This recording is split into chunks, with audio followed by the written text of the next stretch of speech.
Takže čau, zdraví tě Honza a Mates a vítáme tě u nového videa a zároveň u nového projektu. Je to první projekt u nás na kanále a co to bude konkrétně za projekt, tak už brzy uvidíte, ale sami si můžete tipnout. Samozřejmě nebyli bychom bimeří, aby první projekt byl Bavorák, takže Bavorák to je, ale konkrétně jaký se nechte překvapit, někteří z vás už možná ví a jedeme do Náchoda.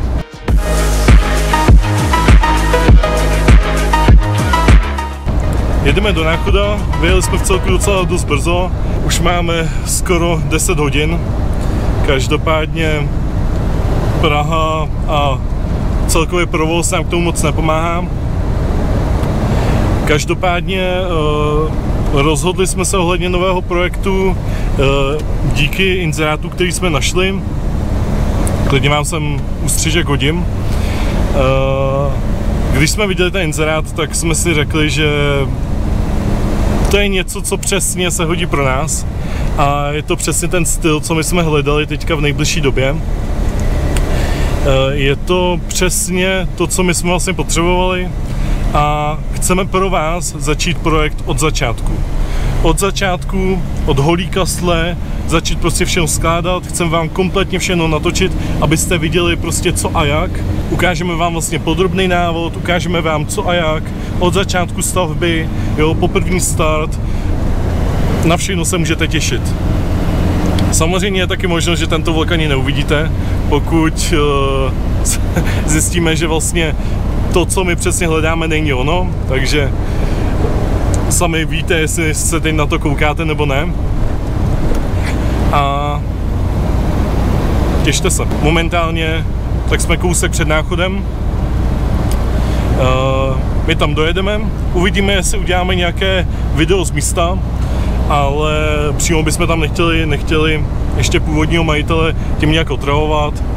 Taky na to trošku spěchá, domluvili jsme se na hodně takovým časem dopoledne, když chceme všechno stihnout, takže neboť máme zpoždění, tak uvidíme, jak všechno časově půjde, ale každopádně i kdyby to nevyšlo a neukázali jsme si nic tam, tak pak hned zastavíme na nejbližší benzínce a všechno si ukážeme. My momentálně tak jedeme vlastně s dodávkou, aby jsme mohli vlastně naložit všechny díly a před náma tak vlastně jede kamarád už s podvalem, aby jsme vlastně kastly naložili přímo na podval. Takže za nás všechno a brzy se uvidíme.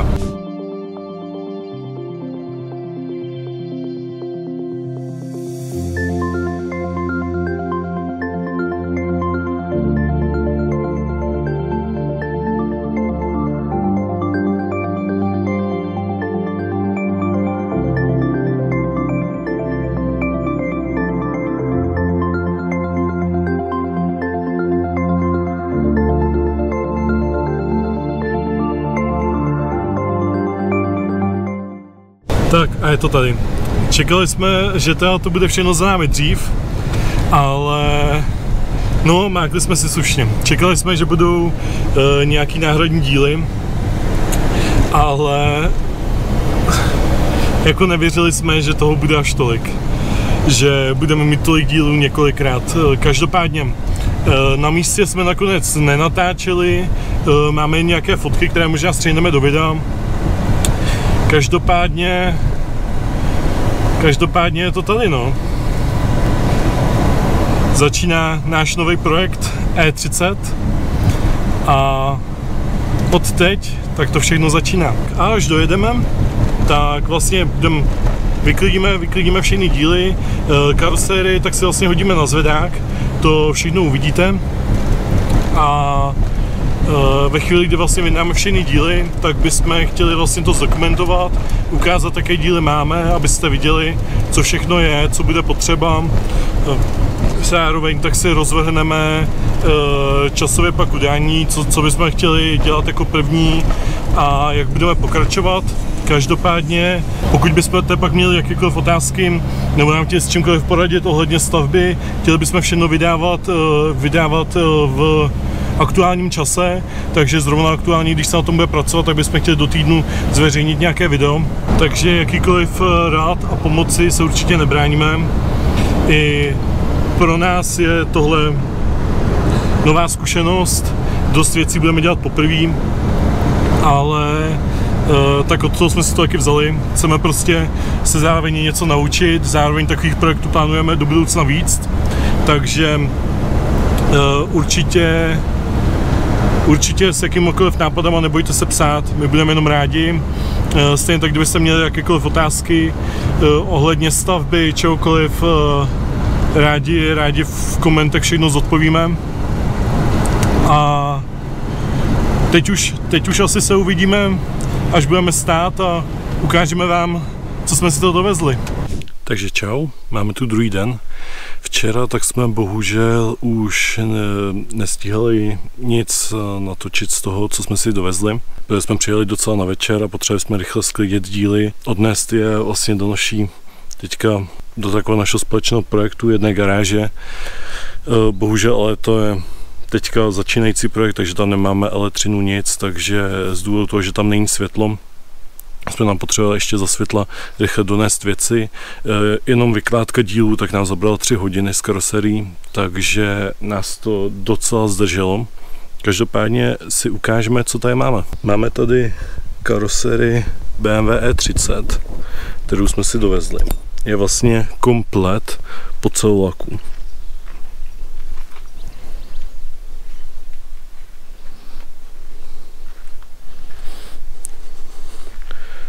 Karoserie byla na potřebných místech vyvařena, jako tady u pedál boxu, tak na místech, kde to bylo potřeba, tak se to dělalo. Jinak auto je v originální barvě, vlastně, která ve vozu byla.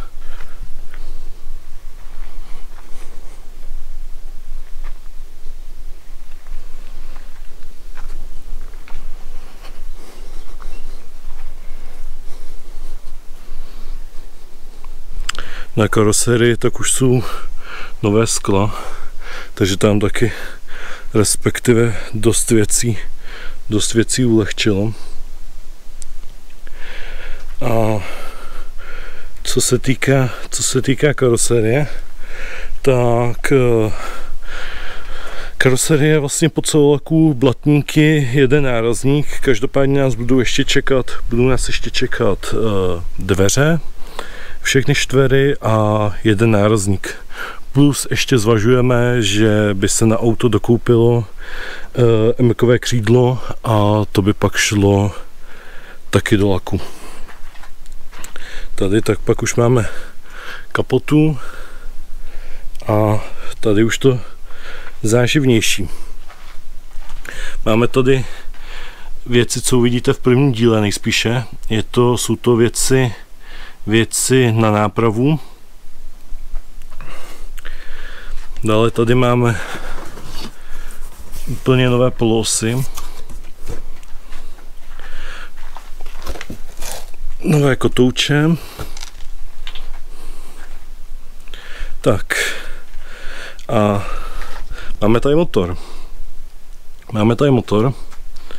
M40B18. Jedná se o 1.8 čtyřválec, 84 kW, jestli se nepletu. Motor je celý po GO, bylo tam docela dost věcí děláno. Dělal se tam i alternátor, starter a takové věci, ale to si, když tak více povíme, pak až budeme konkrétně motor dělat a dávat do auta. Máme tady diferenciál, který taky se na něm dělalo docela dosti věcí. Vzadu převodovku a no je to v nádherném stavu. Nová viskospojka, k tomu je vlastně ještě komplet celý nový nerezový výfuk. De facto z dílu by to mělo být všechno. Ještě si určitě Ukážeme nějaké zbylé díly plus nějaké sestřihy a nebo fotky toho, co máme, protože teďka zatím ještě nemáme čas, nebo jsme neměli čas všechno odendat do garáže, takže ty díly máme na různých místech, takže určitě si k tomu povíme víc. Každopádně karoserie vypadá nádherně. Plánu, co konkrétně dál, tak to uvidíte hned v prvním videu. Tam vlastně zmíním asi na konci tohoto videa, co všechno se bude dělat. Každopádně první věc, asi začneme tady částečně ještě podlahu, tak znova, protože tady někde je nějaká lehká politavá rez, tak celý spodek vytřeme alketonem. Stejně to bude pod kobercem, pod vším, takže to vidět nebude, ale hlavně, aby jsme to ještě trošku ochránili. I když se autem plánuje jezdit jenom za sucha, tak ale stejně, aby to něco odolalo a mělo to nějakou tu ochranu. Každopádně to je tady od karosérie a tady dílu asi vše a můžeme se kouknout na zbytek. Tak jsme na místě. Ukážeme vám teďka naše díly, co k autu byly. Byla jich docela opravdu dost. Tak jak jsem říkal, měli jsme docela problém. Měli jsme docela problém, jsem všechny odvést. Každopádně byly to díly, majitel měl díly z několika aut, ať z kombíků, tak i z několika sedanů, takže vesměs o díly není nouze, plus je tam hromada dílů nových od standardních věcí, které hodně často vlastně se používají a můžou být časem vlastně znehodnocený. Ať to jsou různý chladiče, spojkový válec a hromada dalších věcí, tak budeme vlastně dávat nový. Už samotný vlastně předchozí majitel, který do daného projektu šel, tak hodně věcí nakoupil. Stejně tak zbytek dokoupíme my, ale máme k tomu, bych řekl, de facto všechno, co budeme potřebovat. Takže to bude opravdu jenom stavba. Takže se na to dosti těším. A teďka si už ty díly ukážeme. Jsme tady v našich společných prostorách, co je vlastně jeden z našich nových projektů, který taky nejspíše budeme točit a někdy v blízké době uvidíte. A teď už na ty díly.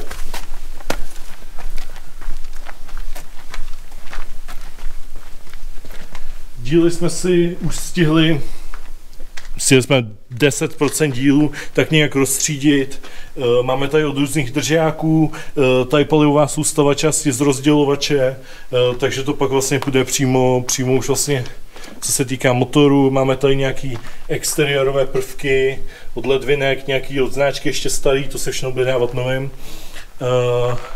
Různé držáky, tady vlastně věci k rezervě, hevery, ještě origo, ohledně vody, brzdový válec, věci k brzdám ještě starý, třmeny, nějaký nápory, nějaké exteriérové prvky.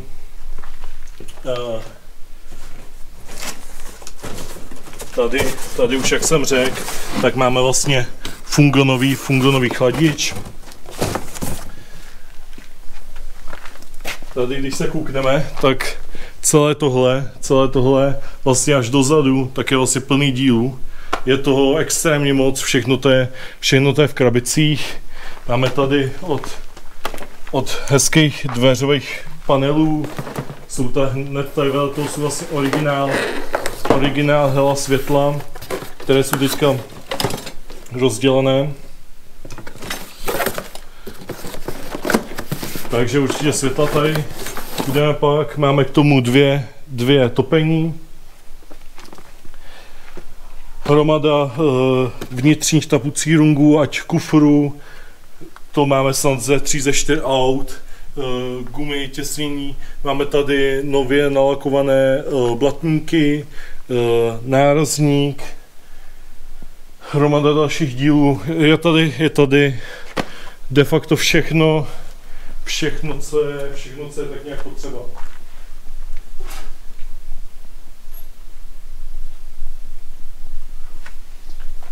K autu tak jsme taky dostali 3ramínko volant. 3ramínko volant plus má vlastně i 4ramínko. Každopádně tam dáme vlastně tohle originální 3ramínko. Plus se ještě rozhodujeme, jestli nepůjdeme do originálního, nebo ne originálního, ale jestli nepůjdeme do dřevěného volantu, protože máme vlastně dřevěnou řadičku. Takže to je taky taková věc na zvážení, když tak si teďka ukážeme.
Každopádně, tímto bych chtěl projekt E30 uzavřít. Máme tady, bych řekl, docela hezky našlápnuto k suprovému projektu a v příštím díle tak si ukážeme vlastně první přípravy na karoserii, takže je určitě na co se těšit a uvidíme se v příštím díle. Mějte se, čau.